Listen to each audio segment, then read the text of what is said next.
এবার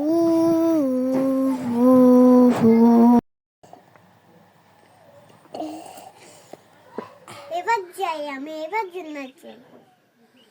আমার জন্য কি বসেছে দিয়ে দেখি তো। তুমি এটা তো আমার জন্য, তুমি আমার জন্য কেন বসেছো? তোমার তো অনেক সাহস, আমার জন্য বসে। এবার উঠো, এখন আমি দিব। উঠো, তোমার তো অনেক সাহস, উঠো এবার আমি বসবো। উঠো, তাই মেয়েটাকে একটা থাপ্পড় দেই। কে এটা? যাই মেয়েটাকে ধরে দিয়ে